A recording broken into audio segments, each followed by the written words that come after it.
18절 말씀을 제가 한 절 읽고 여러분이 한 절 읽고 교독하시겠습니다.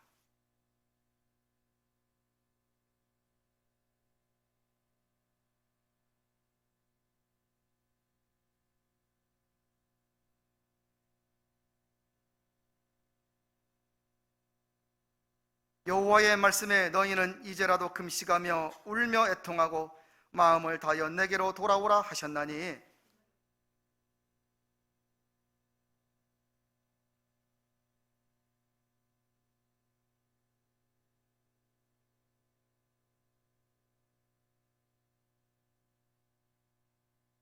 주께서 혹시 마음과 뜻을 돌이키시고 그 뒤에 복을 끼치사 너희 하나님 여호와께 소제와 전제를 드리게 하지 아니하실는지 누가 알겠느냐?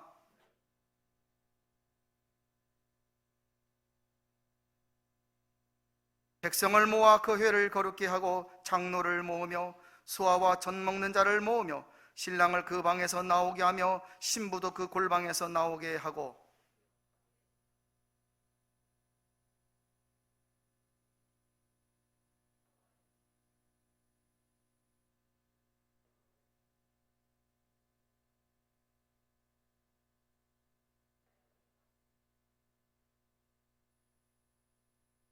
같이 합니다. 그때 여호와께서 자기 땅을 위하여 중심이 뜨거우시며 그 백성을 긍휼히 여기실 것이라. 아멘. 기도하시겠습니다. 걸어가신 하나님, 말씀을 선포하고자 합니다. 저 옛날 데살로니가 교인들이 바울이 설교할 때 그 말씀을 하나님의 음성으로 듣고 경외하며 하나님 앞에 엎드렸던 것처럼 이 시간 성령의 역사를 간절히 사모합니다. 온전히 우리의 귀와 마음만 있게 하옵시며 하나님의 음성 앞에 우리 자신을 돌아보며 또한 하나님의 경륜을 생각하게 하옵시고 짧은 시간이지만 온전히 하나님과 나 사이에 교통하는 귀한 시간 되도록 성령님 역사하여 주시옵소서. 예수님의 이름으로 기도하옵나이다. 아멘. 여러분 혹시 지금까지 살아오시면서 어떤 일을 당했을 때 이게 하나님이 하시는 일이구나, 막 두렵구나, 혹시 그런 일들을 경험해 보신 적이 있으십니까?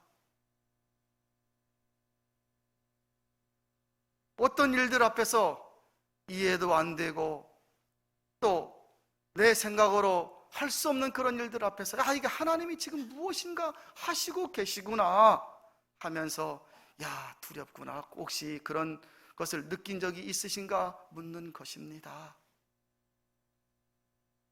세계가 코로나 바이러스 때문에 어려움 가운데 있습니다. 어떤 사람은 자연 현상이라 말을 합니다. 어떤 사람은 또 하나님의 징계라고 말들을 하지만 정확하게 알 수 없습니다. 분명한 것은 이 세상의 모든 것이 하나님의 주권 아래 있다는 사실입니다. 그러하기에 이런 때일수록 믿는 자는 신앙생활을 더 잘하려고 노력해야만 합니다. 14세기 중세시대에 유럽을 휩쓴 흑사병으로 유럽에서만 2,500만 명이 죽었습니다.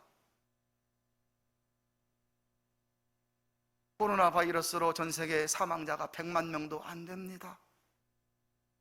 우리나라는 정말 적은 숫자입니다.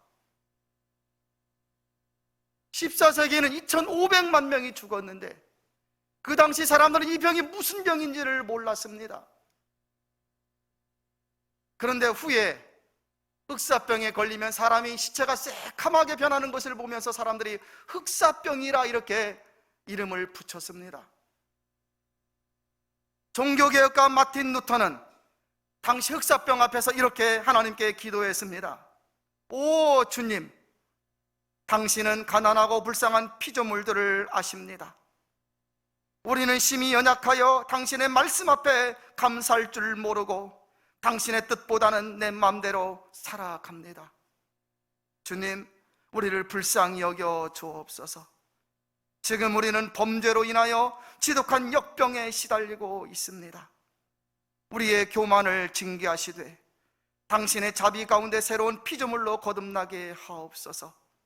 우리로 주님의 말씀과 뜻을 경청하게 하시고 이 병을 거두어 주시옵소서. 이런 기도를 했습니다. 오늘 성경의 요엘 선지자가 활동하던 시대는 살만하고 넉넉한 때, 그런데요, 온 땅에 우상이 가득한 시대, 하나님을 섬겨야 될 이스라엘 백성들이 안식일날 모여서 제사는 드리지만 그러나 나머지 시간대에는요, 세상이 좋고 세상이 쾌락 때문에 살아가는, 그래서 이곳저곳 우상이 가득한 그런 시대였습니다. 화창한 어느 여름날 대규모의 메뚜기 떼들이 남유다 땅을 휩쓸자 백성들은 공포에 떨었습니다. 메뚜기 한두 마리 가지고 무서워할 사람이 누가 있겠습니까?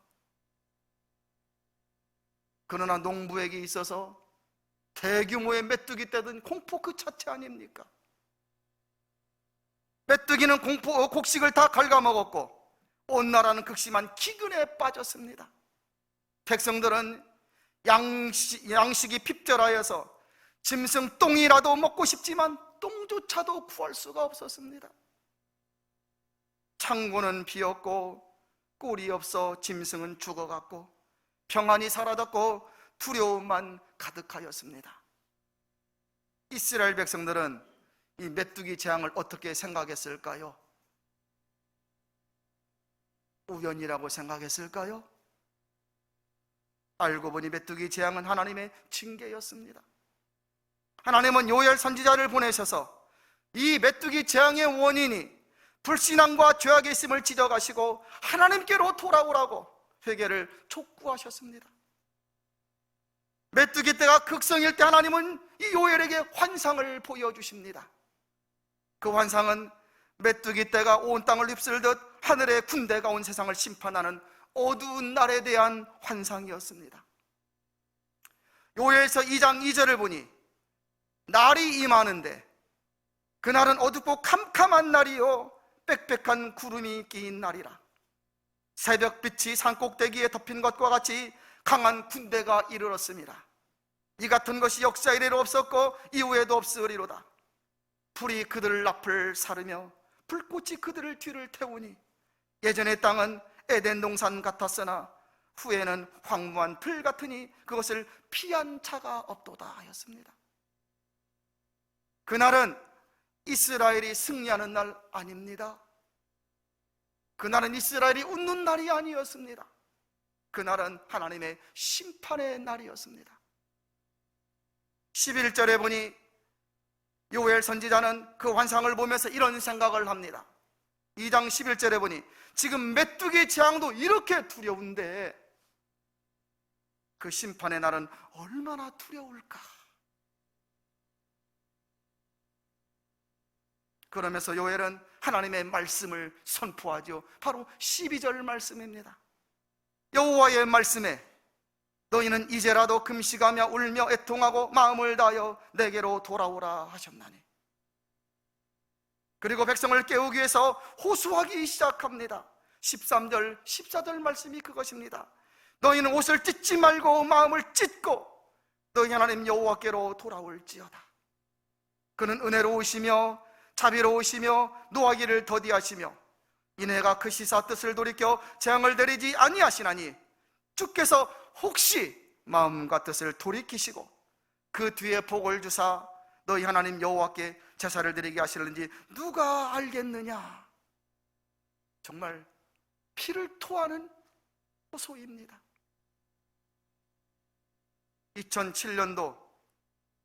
2007년도라고 하면 한국교회가 막 부흥하고 아무 걱정 의심 없을 때 한국교회 대부흥 100주년 기념대회가 서울 상암 경기장에서 열렸습니다.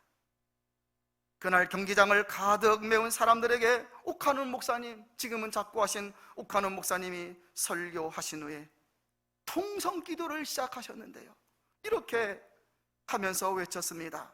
거룩하신 주여, 이놈이 죄인입니다. 이놈이 입만 살아 떠들었고 행위가 죽어버린 한국교회를 이렇게 만드는 일에 일조한 장본인입니다. 주여 한국교회를 살려주옵소서. 옥하는 목사님의 눈에 한국교회는 죽어가는, 말라가는 교회였던 것입니다. 한국교회가 죽어가고 말라가고 있다는 말은 그 당시 이해를 할 수가 없었습니다. 한국교회는 아무 염려 없는 평안한 교회, 십자가만 걸어놓고 부흥회를 열고 기도하면서 통성기도 외치며 주여를 외치는 그러한 시대. 상암 경기장에 일반 사람들이 모였겠습니까? 중직자들이 모였습니다. 그 경기장을 가득 메운 중직자들은 주여를 외치면서 회개하며 눈물을 흘리며 그때 기도했던 것을 볼 수가 있었습니다. 옥하는 목사님의 눈에는 한국교회는 입만무성한 교회, 신자들이 신앙으로 굳건하게 서지 못하고 세상 조류와 세상의 원리와 이치로 흔들리며 분명한 신앙으로 살지 못하고 있기 때문에 바로 옥하는 목사님은 죽어가고 있다라고 말을 한 것입니다. 요한계시록 2장 12절에 보면 입에 양날검을 가지신 주님께서 버가모 교회에 나타나셨습니다. 주님이 그렇게 나타나신 이유는 사탄과 싸우려고 나타나신 것이 아닙니다.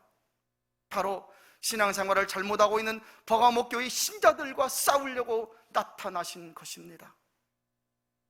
생명을 주셔서 구원받게 하시고 이제 그 전국 영광을 바라보며 신앙생활을 해야 할 신자들이 그렇게 하지 못할 때 주님은 싸우려고 나타나신 겁니다. 그러면서 주님은 회개하라, 회개하라 명령하셨습니다. 주님이 신자와 싸우시면 신자는 어떻게 되겠습니까? 주님이 세우신 교회, 이 주님이 교회와 싸우시면 교회가 어찌 되겠습니까? 오늘 요엘 선지자는 백성들에게 회개를 촉구합니다.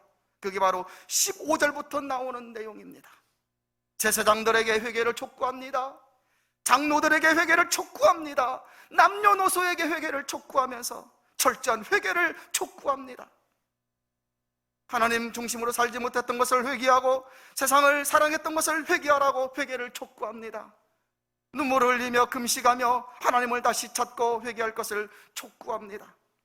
그것은 그렇게 회개할 때 18절처럼 하나님이 그들을 용서하시고 불쌍히 여겨주실 것이기 때문에 그렇습니다. 하나님이 용서하셔야 메뚜기 떼가 물러갑니다. 하나님이 용서하셔야 들에는 다시 거둘 것이 풍성해질 것입니다. 하나님이 용서하셔야 모든 것이 회복되고 백성들은 두려움 없이 평안하게 살 수 있을 것입니다. 성도 여러분, 하나님은 절대자, 우리 인생의 생명과 사망과 재앙과 복을 주관하시는 분이시지 않습니까? 그러하기에 성도는 절대자 하나님 앞에 은혜를 구하고 겸손하게 살아가야 행복할 수 있는 존재입니다. 코로나의 바이러스 위기 속에서 모두가 예전으로 회복되기를 소망하고 있습니다. 그러나 사람들은 예전으로 회복은 어렵다고 말을 합니다. 심지어 지금보다 더 나빠질 것이라고 말하고 있습니다. 우리들이 명심할 것은 그 어떤 상황이 발생해도 신앙이 흔들리지 말아야만 합니다. 시대가 아무리 힘들고 나의 상황이 아무리 어려워도 여러분의 믿음만은 변하지 마십시오. 하나님 앞에 겸손하게 살아가십시오. 그것은 내 영혼의 심판주 되신 하나님을 우리들은 빠르든지 늦든지 만날 것이기 때문에 그렇습니다.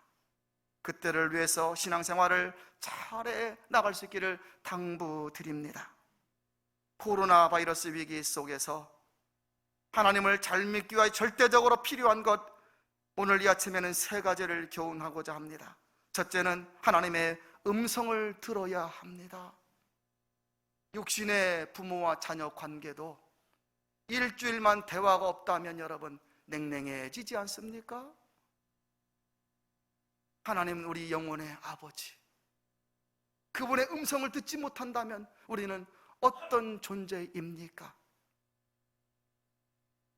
오늘 우리가 겪는 영적 기근과 신앙의 흔들림은 이 세상에 선포하신 하나님의 음성, 교회에 선포하신 하나님의 음성, 나에게 선포하신 하나님의 음성을 듣지 못한 까닭은 아닐까요? 그러니 두려워하고 염려 근심 가운데 사는 것 혹시 아닌지요? 그러니까 하나님을 모르기에 아직도 하나님을 잘 믿고 열심을 내는 일에 머뭇하는 것은 아닐까요?